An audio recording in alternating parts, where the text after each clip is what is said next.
I guess it's time. The why. What became the why for what I do, for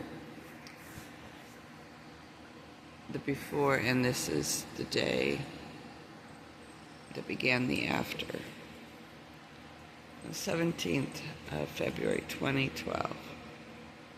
Early morning, before this hour.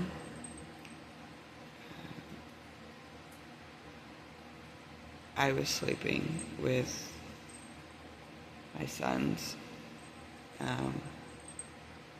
who were 3 and 7 at the time. Woke up out of a sound sleep, screaming, crying. It was a sobbing, like something had been wrenched literally from my soul. Like the worst panic attack I'd ever had. And that's how I woke up, with a sound coming out of me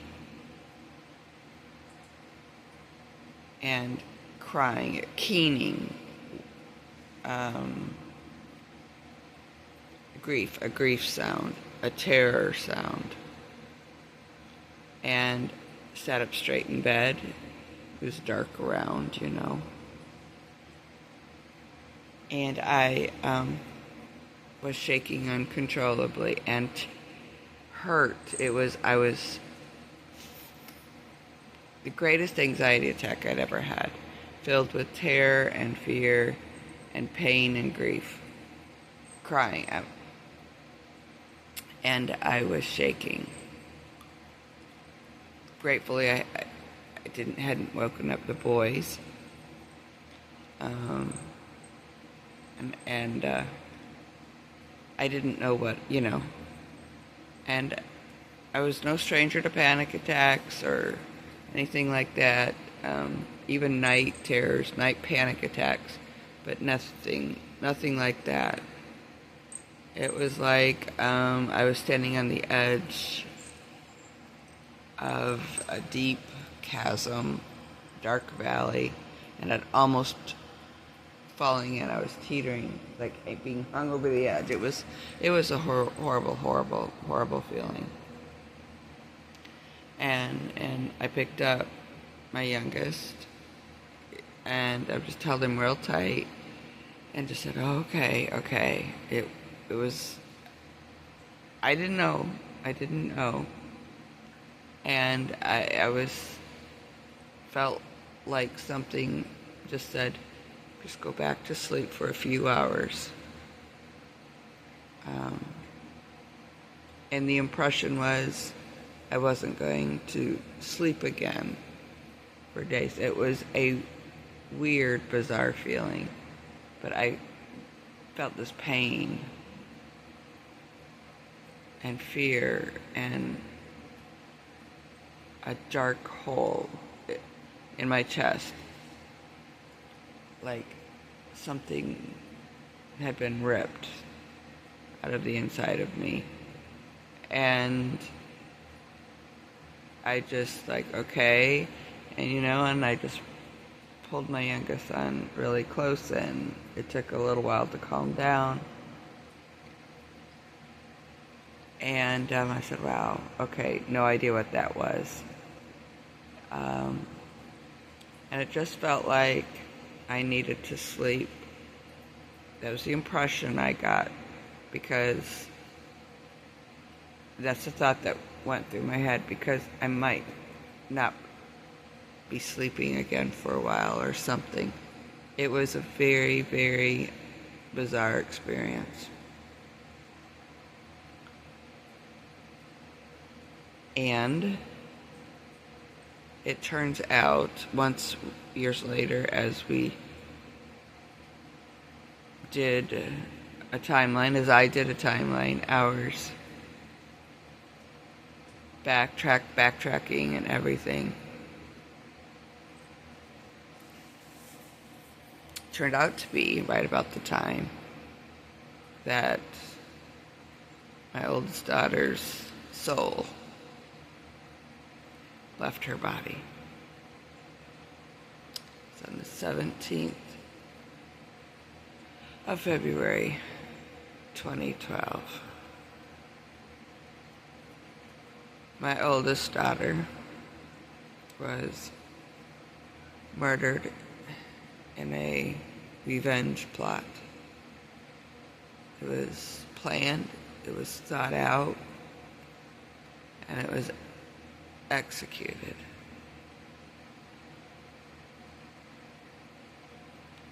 And she lost her life. Her life was taken. She didn't lose it.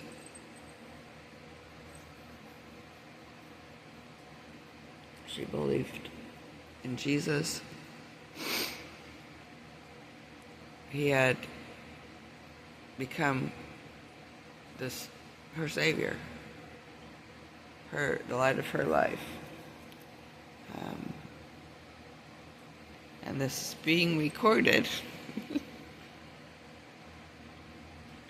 on the 18th of September, early morning hours of 2025. March, April, May, June, July, August, September.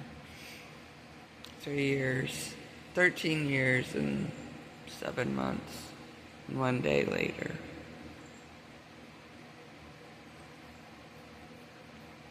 That was my early morning experience. It did indeed turn out to be true. I think I only slept an hour after that, but it was such a deep sleep. And then my phone rang. It was my youngest daughter, in great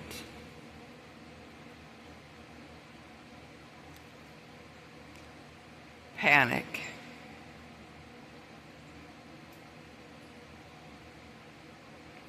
We can't find Tanea. What happened? I'm like, what happened?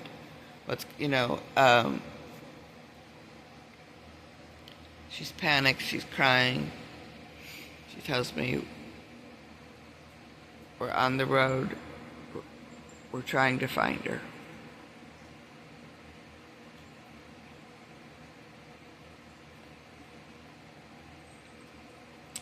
I'm like, okay, what's going on? What's going on?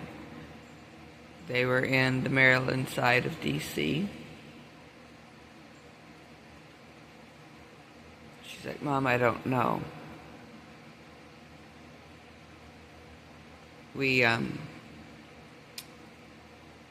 Tanea left to go back to where her and her husband were staying. That was her name, Tanea.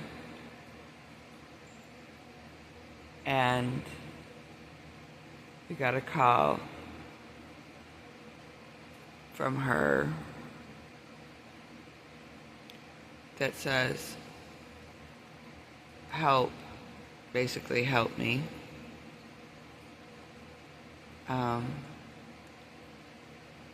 I can't get out.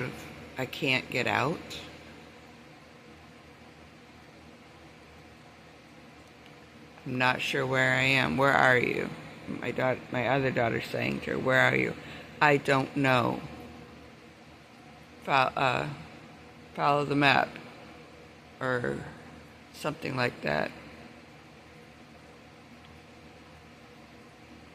I don't know where I'm at. I can't get out. And she was afraid.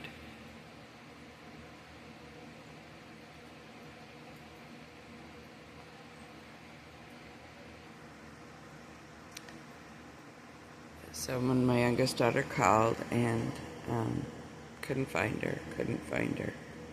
Mom, we don't know where she is. We've been driving, we don't know where she is.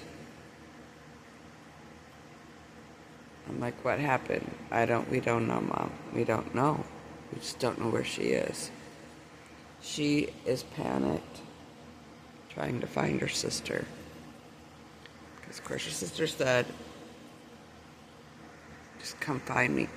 Come get me. Come find me. I'm scared. So my daughter's husband and my daughter were driving all over, trying to call Tanea's husband, my oldest daughter, who was 25. This was on the 17th of February of 2012, and she had turned 25 on December 23rd of 2011. It was many hours later. It was probably about this time, 3:30, 4 o'clock in the morning, when she had called me. My youngest daughter had called me. And I remember telling them at the time that Tanea would not leave her car. I said, you find the car, you'll find her. Find her car, you will find her. I just kept telling her that. We can't find it.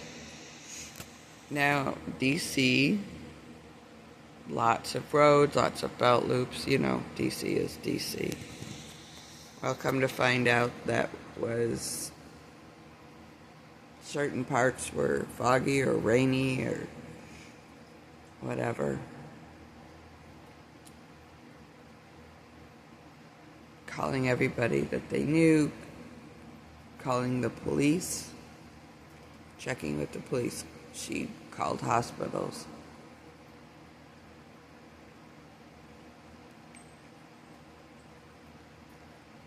And then later in the day, I get a call from one of my other girls. I called them my foster daughters. Mom, I need to talk to you. Meet me somewhere.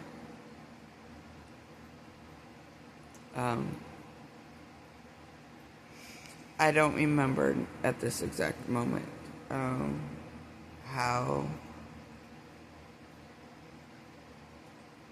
I do remember going to my oldest brother's house. It was a foster. It was a family that had adopted us. Me and the kids. Years prior. My older foster brother, Don. Just, I'll say non-biological family.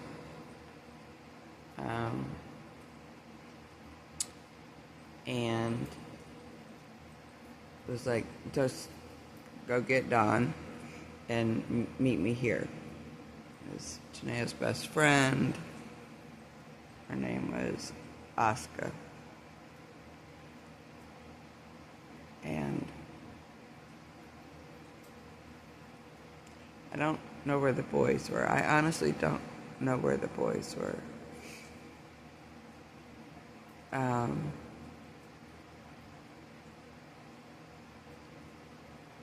At this exact moment, this will be a follow-up video, but went there, he got me, and it was by now 3, 4, 5 in the afternoon.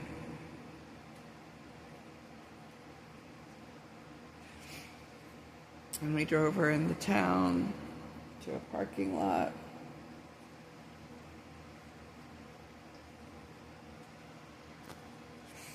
Okay, in that break, I did remember. I had the boys with me. We went to Don's house. She said, I've called Don. Just get Don and have him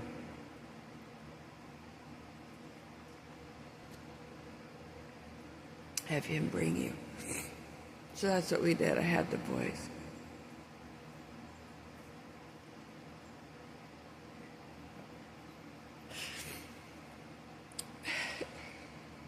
And I knew, but I wasn't crying until I saw her. Until I saw Oscar.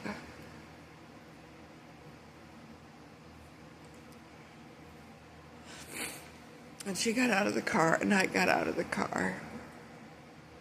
And I knew they'd found her.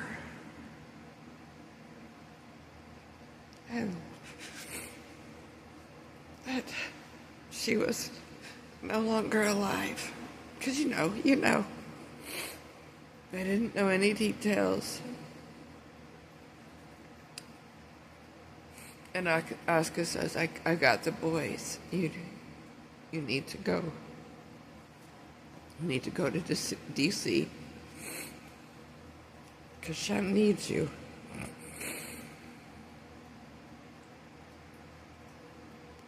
And she said, she went and she got the boys out of the car and put them in her car and went back to the apartment.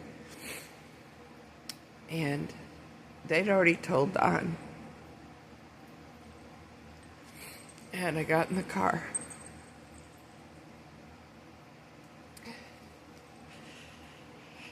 And I just looked at him and he goes, I already know. We're on the way. Just get in the car. We're on the way to D.C. And so Oscar took the boys and we lived in Greensboro, North Carolina. So it was, hours? I don't know how many, 5 hours, I think, to D.C. from there. I had two phones going at the same time. By now, my youngest daughter went to bed in the hotel room, and she stayed there for 4 days. She didn't get out of bed. She didn't eat. She didn't drink. So it was early morning on the 18th by the time we got there. But that is the day our day blew up, and that's roughly how it happened. Again, you don't have to go through the timeline or all that. It was a revenge killing, murder, thought out.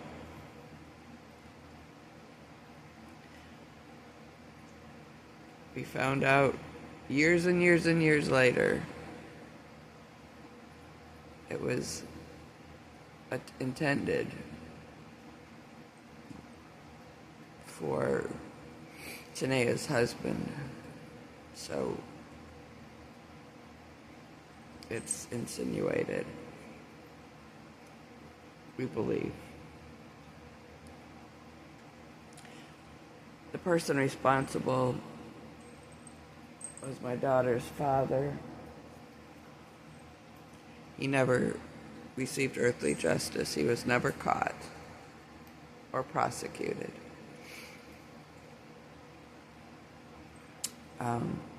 Yeah. So that was the day my world blew up, and it became before and after our world blew up.